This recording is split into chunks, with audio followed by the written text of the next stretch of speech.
Tension flared up along the Indo-Bangladesh border after Bangladesh Rifles reportedly occupied Padiwa village in Meghalaya. As fallout, the border security forces exchanged fire with the BDR, forcing the 700-odd villagers to flee their homes and hide in the foothills.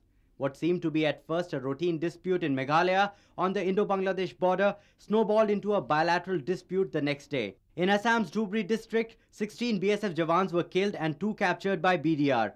Even though the incident was unprovoked, reports in the recent past say that the two forces were engaged in cross-border firing in West Bengal's Dinajpur and Malda districts. The tragedy left most wonder whether it is an outrage of local issue or a handiwork of anti-India elements. In December last year, India and Bangladesh held Foreign Secretary level talks to resolve border dispute.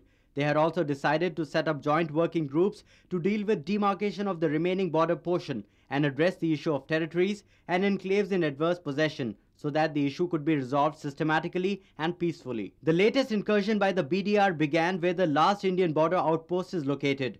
The area concerned is a narrow strip of land which is in Indian territory since an agreement between the then East Pakistan Rifles DG and Indian officials in 1960.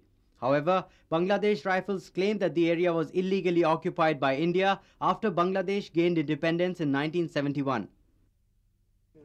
Though India and Bangladesh share a good relationship, that a situation has developed and quickly taken an ugly turn in the last few days left many concerned. Experts feel there may be more to the unprovoked firing by the Bangladesh Rifles than simply jitterness, miscalculation or miscommunication posing a challenge to Indian diplomacy.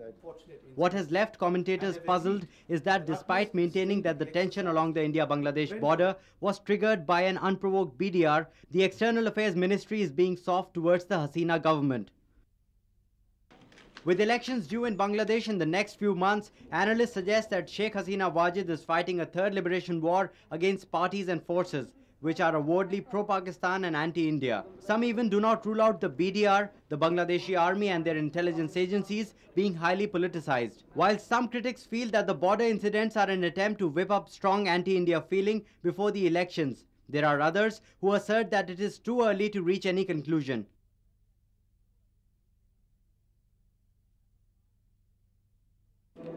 As of now, there is a status quo ante maintained by both sides as the forces have enforced a total ceasefire along their troubled borders. The Padiwa seizure could be an election gambit or an opportunistic move at the local level. But till the polls are over, many feel diplomacy is not likely to make headway. Most suggest restraint is the key to a solution and anything else would prolong an unnecessary quarrel.